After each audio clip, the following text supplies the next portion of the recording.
Good afternoon, Knicks Nation. Today is Friday. It is the 14th day of June 2024. Happy Friday. I hope that you and your family are healthy and safe on this Friday, and that the needs of you and your family in terms of food, shelter, clothing, as well as health are being met today. Blessings upon those that work in the healthcare field, who work aside the first responders every day, saving lives. Those also that pick up garbage, keep our places clean, and those that make deliveries for our convenience. Double blessings on the men and women out here trying to help, rescue, deliver, and recover. The teenagers and children that are the victims of child molestation and pedophilia. People that are also victims of pornography and child pornography, prostitution, child prostitution, human trafficking, and sex slavery. Double curses on the perpetrators of these things, those who actually profit from them, and the perverts that create the great demand for these perversions. Double blessings on the homeless. Nearly 600,000 men, women, children, families, veterans, senior citizens, homeless in the United States. Millions around the world in similar or worse conditions. Blessings upon them, for theirs is the kingdom. Today, I want to discuss a couple of things. First of all, rest in peace to Jerry West, one of the greatest basketball players to ever play in the NBA. Was Jerry West. He's obviously the logo of the NBA. Most of his career with the Lakers. Tremendous basketball player, tremendous basketball mind. Really brilliant in terms of choosing talent. One of the best ever. And so he passes away at age 86. May he rest in peace. And, comfort and blessings to his surviving family. Also, so we lost him and Bill Walton in the same 6-month period, half a year, just, within actually weeks of each other. So big losses in the NBA.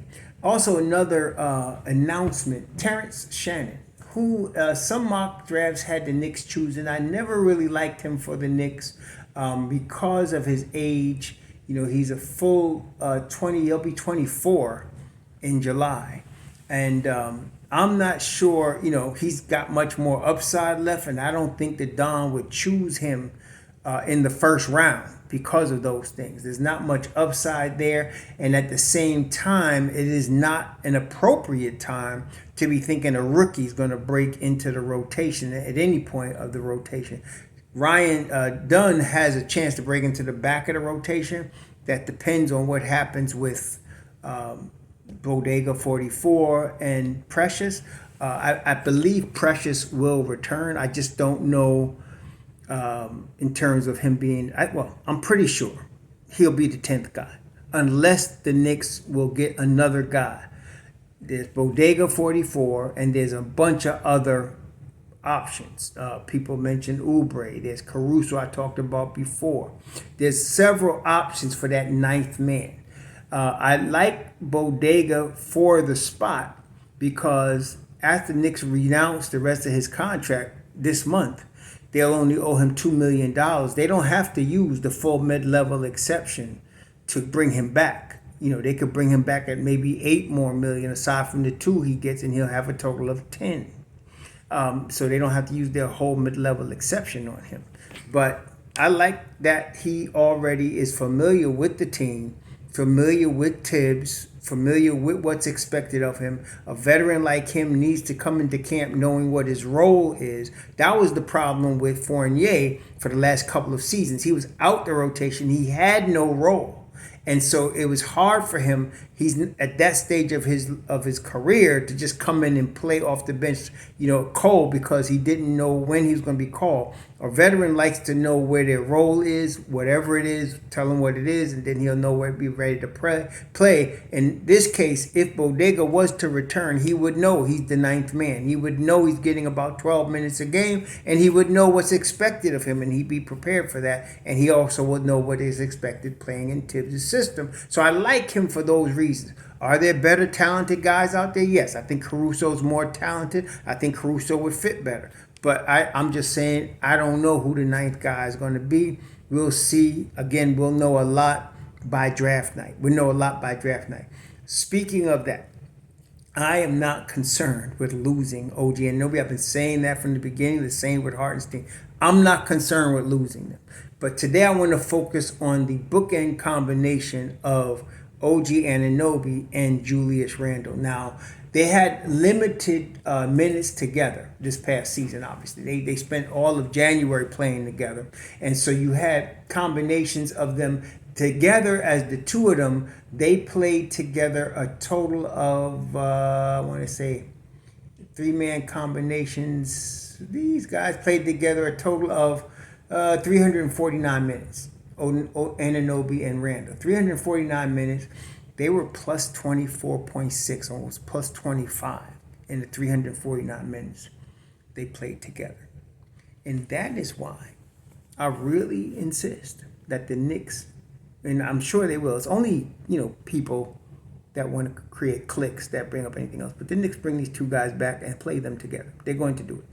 Because 25 point plus 25, 350 minutes together, 349.6 seconds. Yeah, this is going to be dynamic. And especially when you get a healthy Jalen Brunson and Hartenstein and DiVincenzo, you bring all that together. A matter of fact, when you see the 5-man combination of those particular 5, Randle, when you're looking at Randle, Anunoby, Brunson, Hartenstein, and DiVincenzo. Let's see what we got here for that. We have plus 17, 16.6, plus 17. They played 180 minutes together, 179 and a half, and they're plus 17.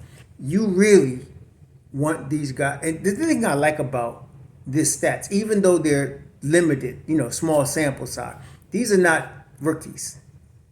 These are veterans, okay? These guys know what Tibbs wants. They know their role in what Tibbs wants.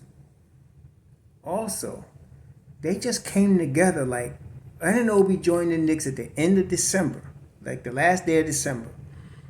January, beginning of January, he's on the Knicks, and they started from the beginning rolling. They didn't even need time to get acclimated. Generally speaking, any trade, you got to get some acclimation. You need time for the guy to get blended in. Juju and OG, they just came out like gangbusters from the start. Not only that, if you're noticing, the Celtics are about to win, I think it's their 18th title, and probably in a sweep against Dallas. And I still feel very strongly that the Knicks match up extremely well against Boston. See, Boston is a terrible matchup for Dallas.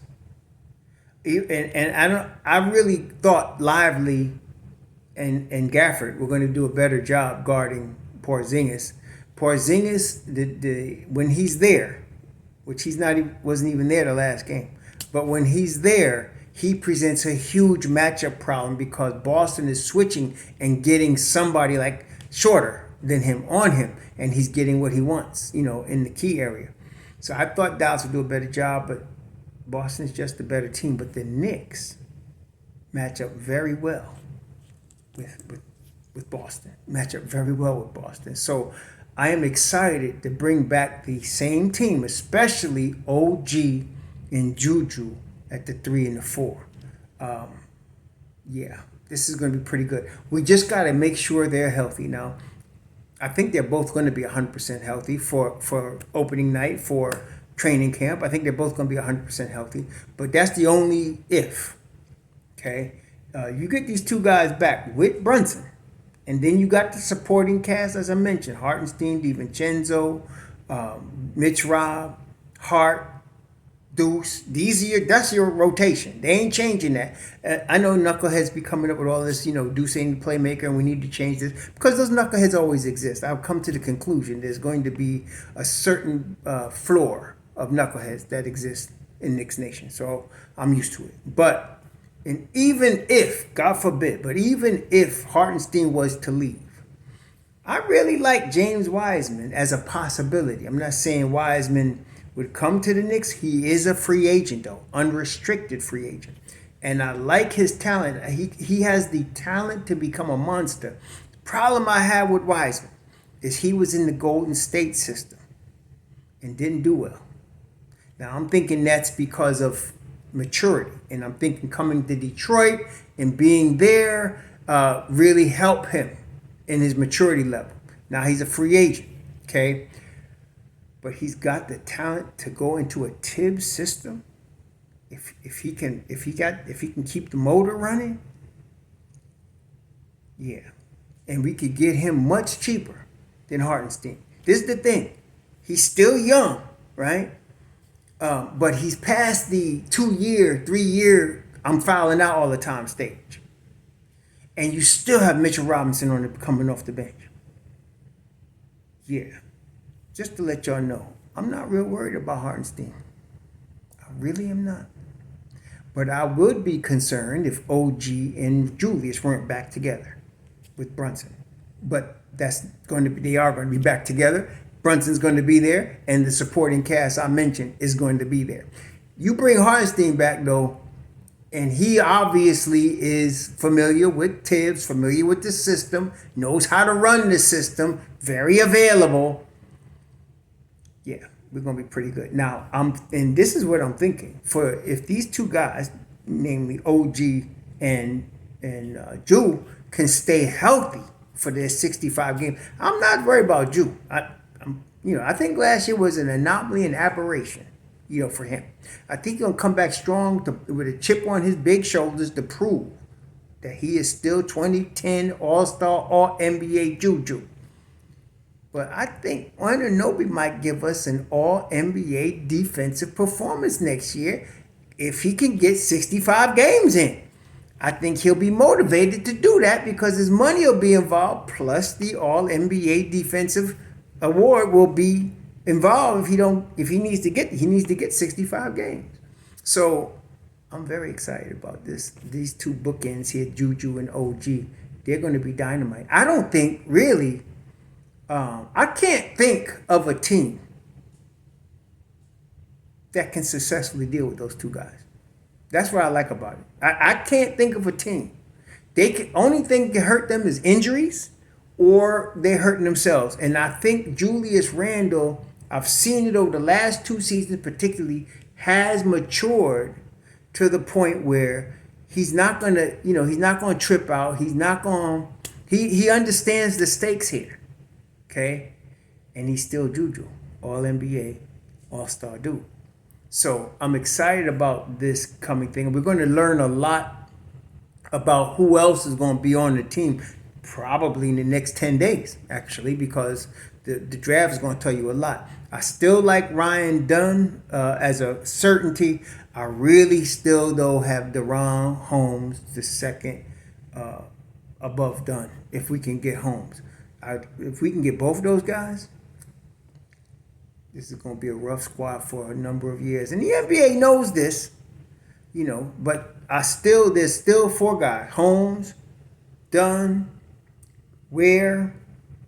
I like Osu Iguodala in the second round as a walk-on from the undrafted status. I like him.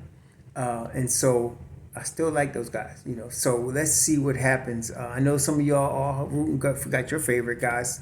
I've been hearing Edie a lot. Hey, cool, whatever. Zach Edie, all right, whatever. But my 4 guys are Holmes, Dunn, Ware, Iguodala, as far as second round pick. And then there was another guy. I talked about Holmes, what you call it? Furphy. I like Furphy. Number of y'all like Tyler Smith. And then there's Bobby Clinton. I like him. Keyshawn George. We talked about all these guys. But if I had to pick the guys that I really want, and I know there's Missy, everybody was into that too. But I really like Holmes, DeRon Holmes II, Ryan Dunn, Khalil Ware, and then probably it'd be hard to pick a 4th first rounder. I like Clinton, I like Furphy, I like George. I like all of those guys. It's hard to pick the order after that. And these guys are all over the place in all of these mocks. But I do want to see Oso Iguodala in the Knicks free agent camp. possible. I think he would be pretty good. I think he'll be better than people think. But anyway, we're gonna see. Y'all be safe out there. Enjoy your Friday. So.